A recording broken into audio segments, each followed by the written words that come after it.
Cuando los dos discípulos regresaron de Emaús y llegaron al sitio donde estaban reunidos los apóstoles, les contaron lo que les había pasado en el camino y cómo habían reconocido a Jesús al partir el pan.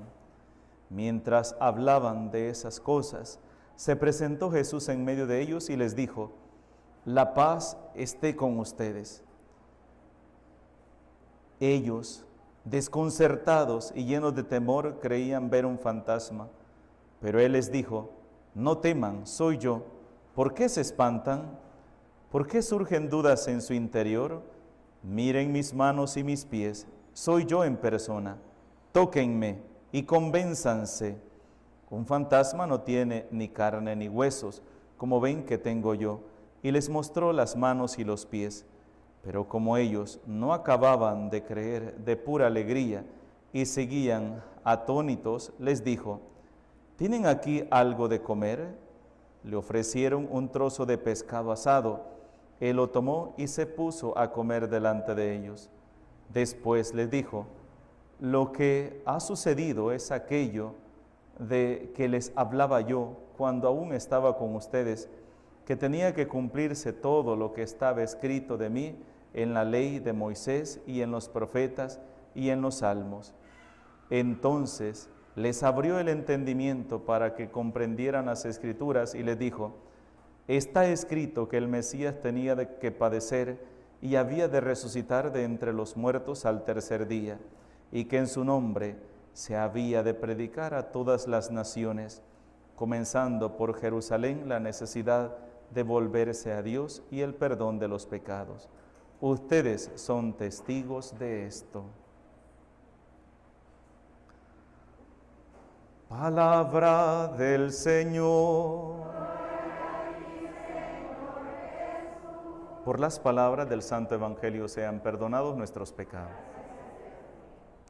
Siéntense, por favor, hermanos. Felices Pascuas de Resurrección para todos. Seguimos el mismo día de la resurrección, ¿verdad? Dice que el primer día de la semana iban los discípulos de Emaús a su tierra, a su casa, ¿verdad? Y cuando ya caía la tarde, Jesús lo reconocieron, ¿verdad? Les mira, ya está cayendo la tarde, no sigas, quédate con nosotros. Y se sentaron a comer. Y cuando Jesús partió el pan, ahí se les abrieron los ojos y reconocieron a Jesús.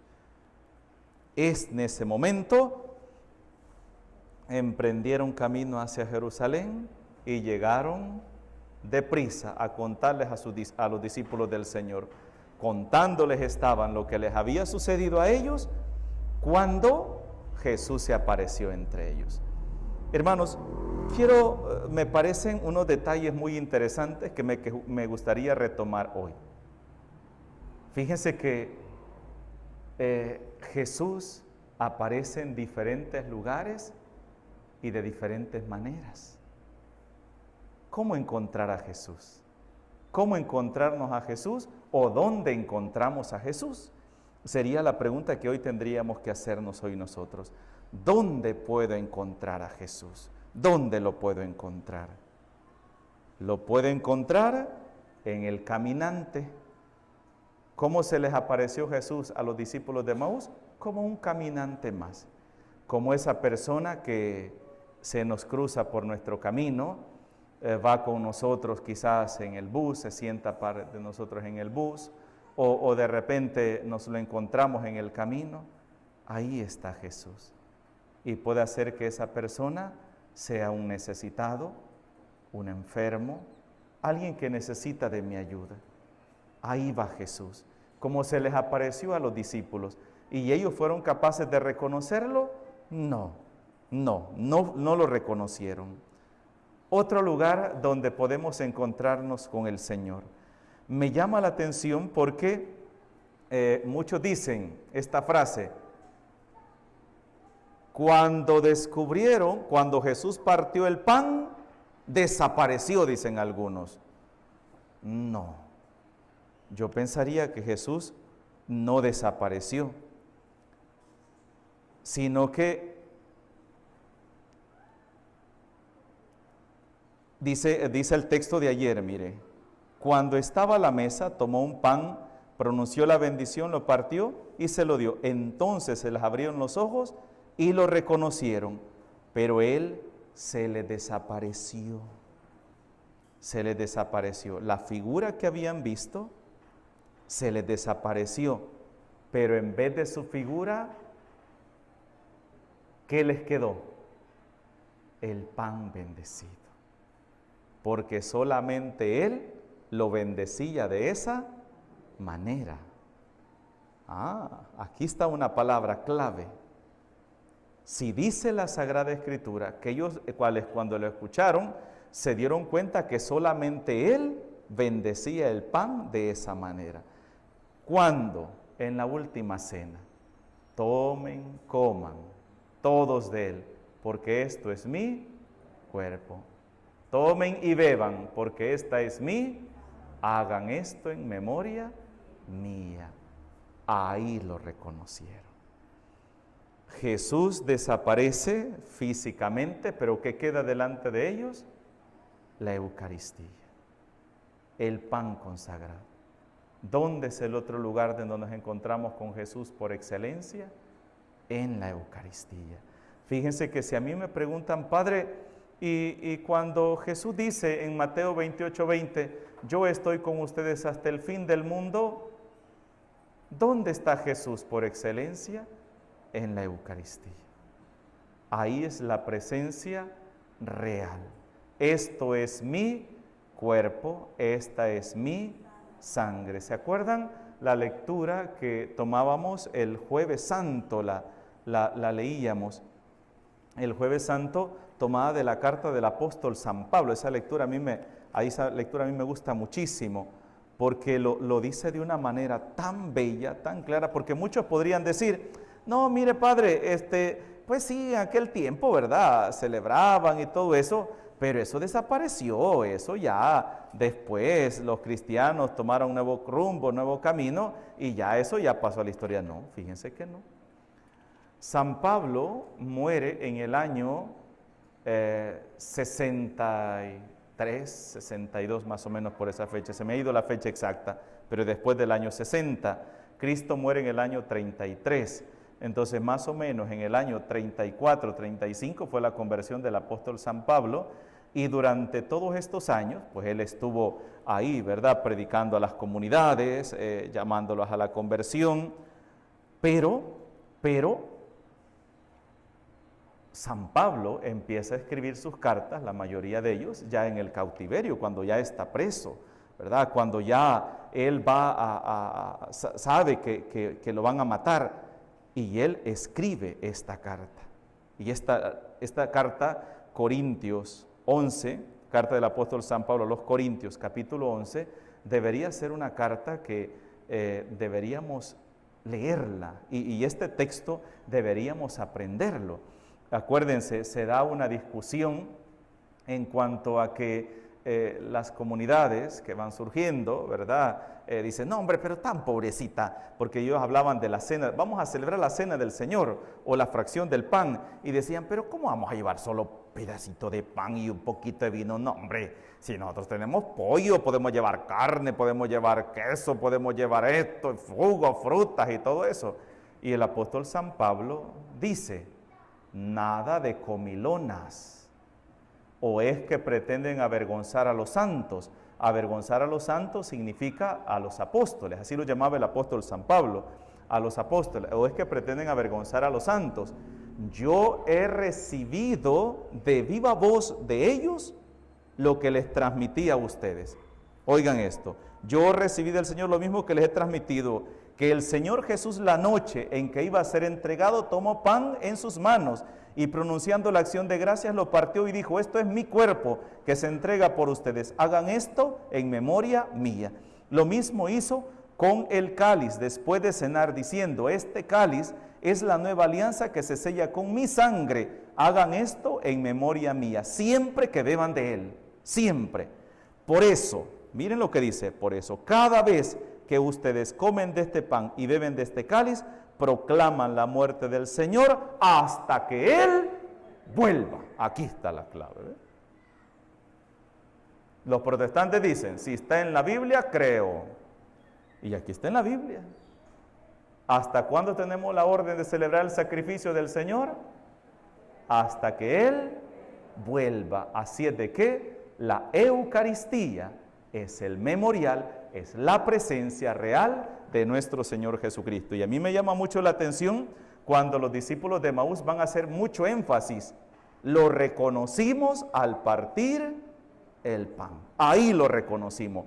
Pero cuando Él bendijo el pan y reconocimos, Él desapareció. ¿Y qué quedó? El pan consagrado. Ahí estaba Jesús. Esa es la presencia real por excelencia del Señor. Y si se fijan, es la presencia que más despreciamos muchas veces.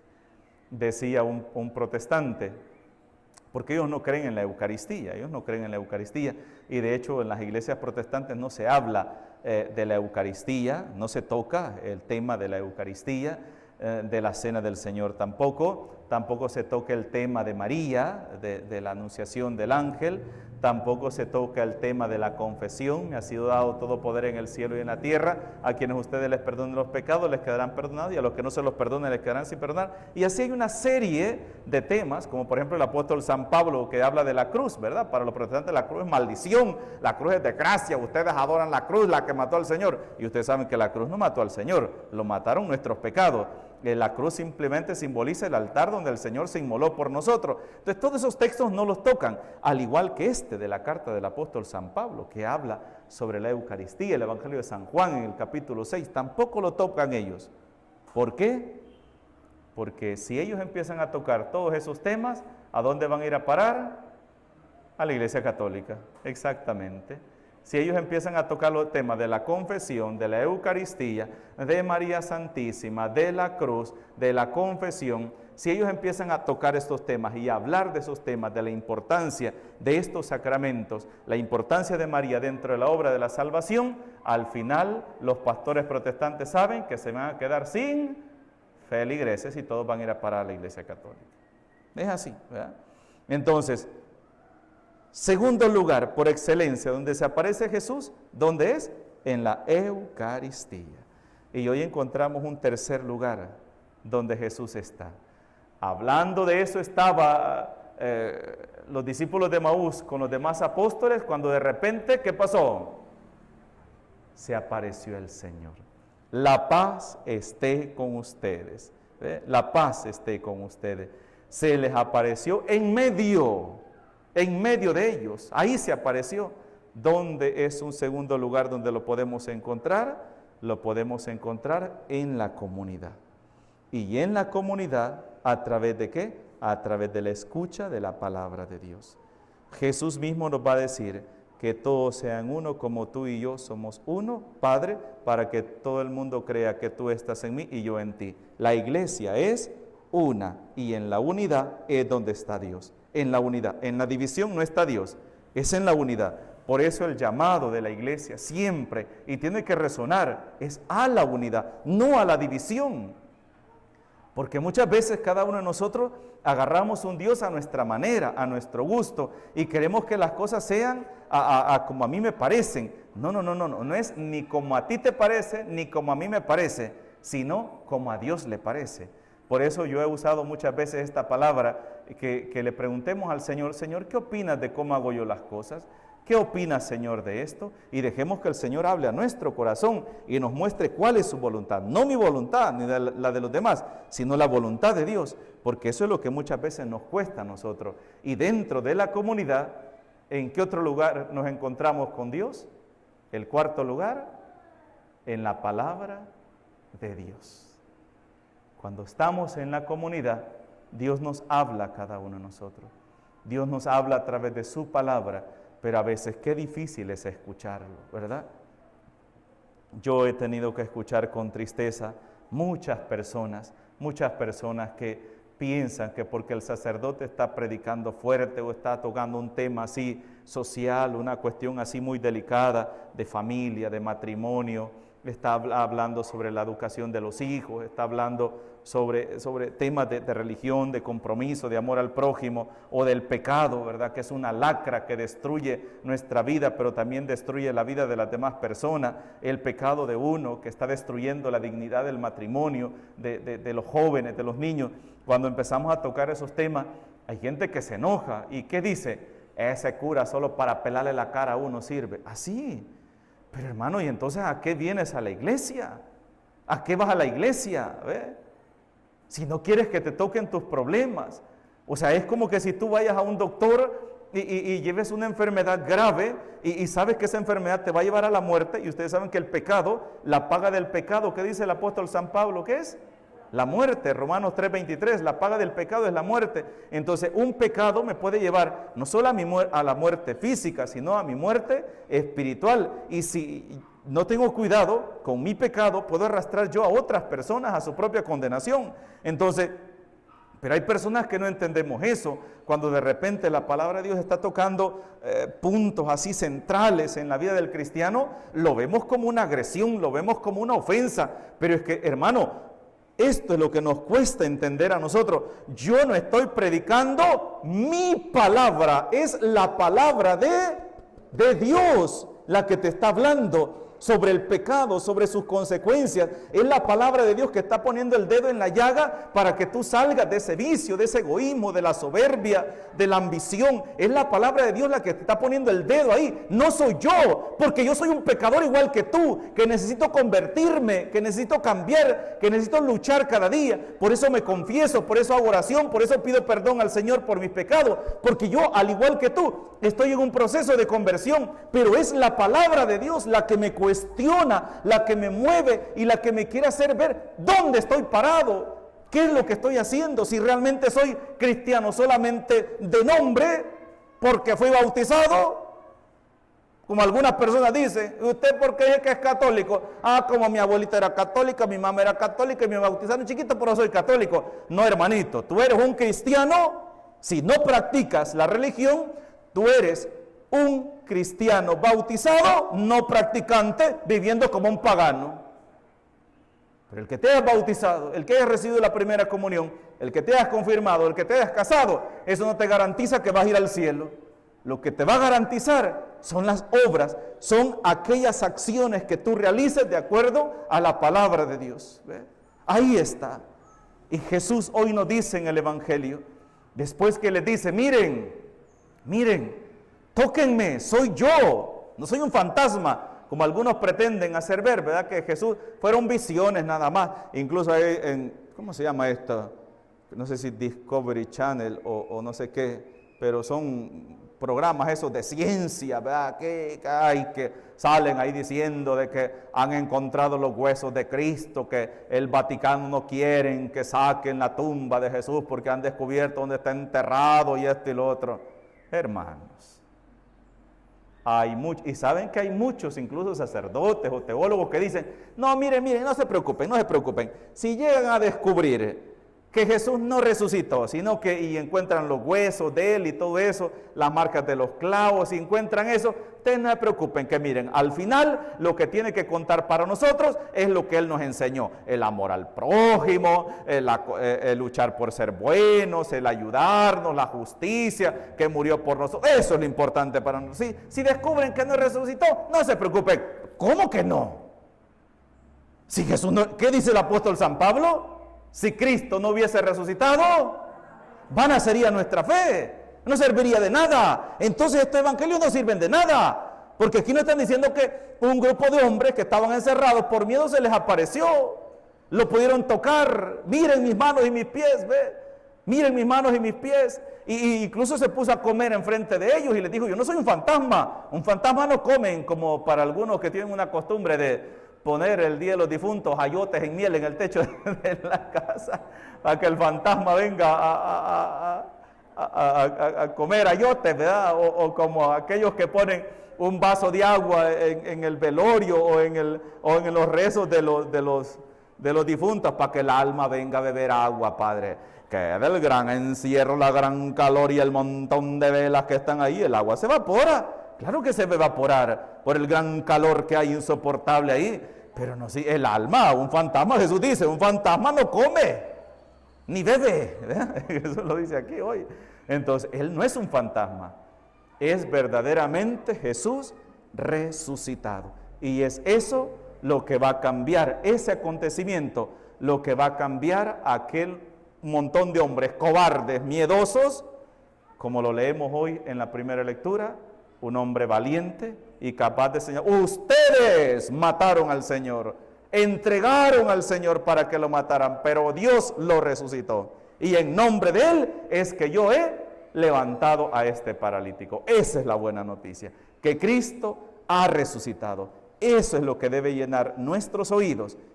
El sepulcro está vacío y los que se animen a ir con nosotros a Tierra Santa, ojalá que sean muchos, van a poder contemplar que el sepulcro está vacío. Ahí donde lo enterraron, ya no está, está vacío.